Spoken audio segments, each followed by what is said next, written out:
Muscle injury, bone fracture, nerve damage, ligament tear are some of the more common injuries that occur in football field where no one really wants to associate with. But whether like it or not, despite not in the sports business, injury or sickness have been unavoidable. Even worse for athletes, injury can impact their performance worse than their anticipated career. Thus, many professional athletes invest massively protecting their body either a pre-match or the post-match in order to prolong their career, keep the body on peak performance at all times. And for some of the footballers, due to constant running and physical confrontation, injuries had happened quite often, and a handful of them were detriment. This evidence some of the footballers in their earlier stage viewed to be having impressive trajectory, but injury zapped their physical tool but also their confidence. Thankfully, not all of them faced this issue but rose to the same level in spite of the injury. So this video will have a look at some of the footballers who face some of the worst injury but do overcome them. In case you didn't know, what is up ladies and gentlemen, I'm Marvin, codename CM. Welcome to the Man Utd channel once again. If you in any shape or form stumble in this channel and somehow someway like this kind of content, do please like, share and subscribe to this channel as each of your precious subscription will be a massive motivation for me to upload new content. And don't forget to ring your notification bell for every new upload. With that said, let's get straight into the video. First one, Cazorla. If any injury can happen on athletes, 11 out of 10 will pray that the injury was not Achilles injury. Because due to the times, the Achilles injury, or in particular Achilles tendon rupture, was automatically career-ending injury, given that Achilles tendon was the tendon connected between the calf muscle and the back heel. Being the tendon supporting one of the strongest muscles of the body made the tendon extremely explosive. Even with the recovery from the tendon injury, the movement and explosiveness of the athlete will not be the same. Many athletes suffer such injuries like the late Kobe Bryant, Isaiah Thomas, David Beckham.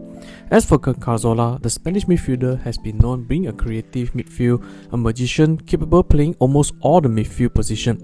Two-footed low center of gravity allowed him to be one of the best dribblers, accurate crossing and also for the eye of a goal. His season with Villarreal, where I saw him as a sought-after footballer, and then his move to Arsenal with just mere 10 million skyrocketed him to one of the most European best. With the Arsenal, Cazorla was a cornerstone for the Arsenal attacking and the midfield control along with Podolski, and in his first season, he even has double-digit in both goals and assists, helped Arsenal finish top 4, and he was named the Arsenal Player of the Year. However, as the season progressed, Cazorla played an important role, helping Arsenal win 2 FA Cup and the Community Shield. Other immense talent comes at the price as he suffered or struggled with multiple injuries, but his worst happened during the Champions League fixture against Raskat on the 19th October 2016, where he injured his Achilles tendon when providing an assist for Mesut Ozil goal in the 6-0 victory. His injury eventually endured 8 operations on the problem and further contracted gangrene on the affected area. It had been feared that he could be unable to walk again or could even lose the affected leg. Doctors also mentioned to him Cazorla may never play football ever again. The condition required antibiotics treatment and a skin graft, where the skin source for Cazorla left forearm where a tattoo of his daughter's name has been featured. However, Cazorla eventually returned to Villarreal on a grand fashion. After 636 days, he appeared in a friendly match against Hercules, where he came out as a substitute in the 57th minute on a standing ovation. And in the 2019-2020 season, he not just returned but absolutely showcased his previous self, secured double-digit in goals and assists again, helped Villarreal obtain the top 5 finish. Cazorla was given a guard of honor by his teammates and opponents as he exited the pitch.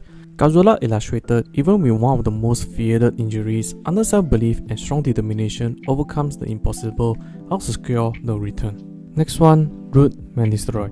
The Dutchman, for now widely recognized as probably the most ruthless striker for Man United, or even one of the most clinical strikers of all time.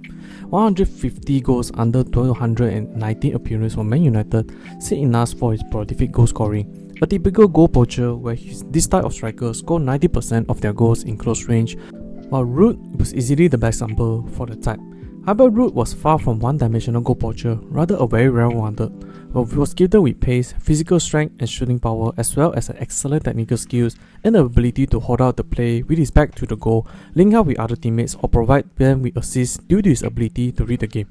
During his prime with Man United, he helped the Red Devils won 1 Premier League, 1 FA Cup, 1 League Cup, and he himself won the Golden Boot in 2002-2003 season, a Premier League Player of the Year at the same season and UEFA Club Forward of the Year.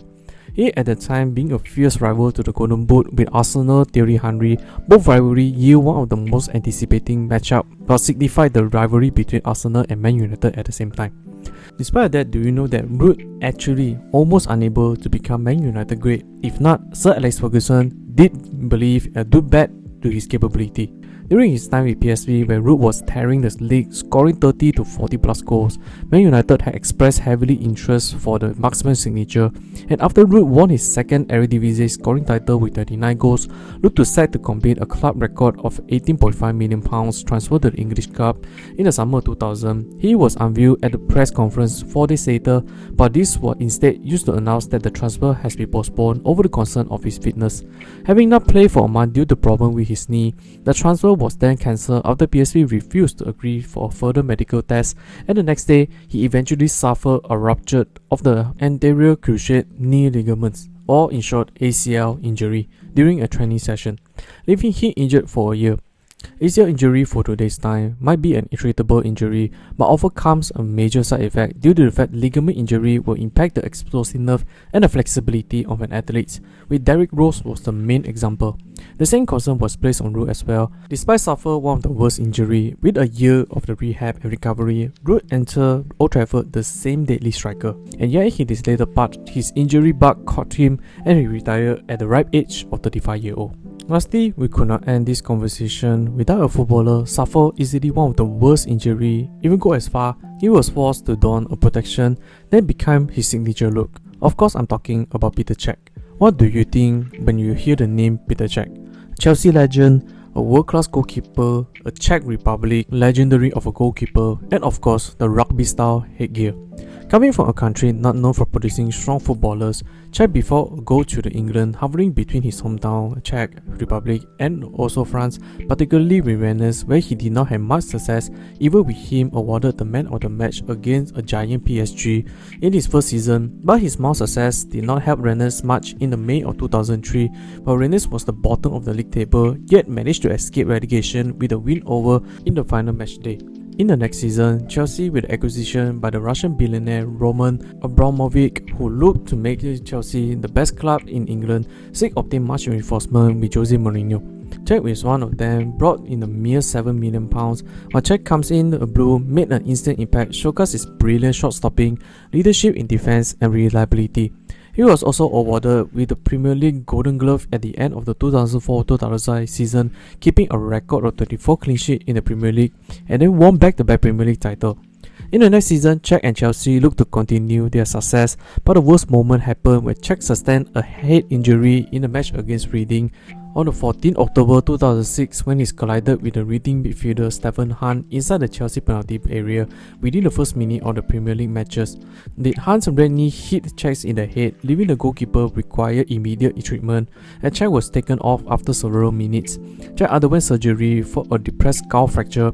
Initially unaware with the seriousness of the injury, the doctor later reported nearly cost Cech's life, and as a result of the collision, he suffered intense headaches and several concussions. For Chelsea manager at the time, Jose Mourinho blamed Hunt for the Czech's injury, saying that his challenge was a disgrace. He also criticized the South Central Ambulance Service and the match referee Mike Riley, while a number of commentators, including current and former goalkeepers, saw this incident as highlighting the need for the greater protection for goalkeepers.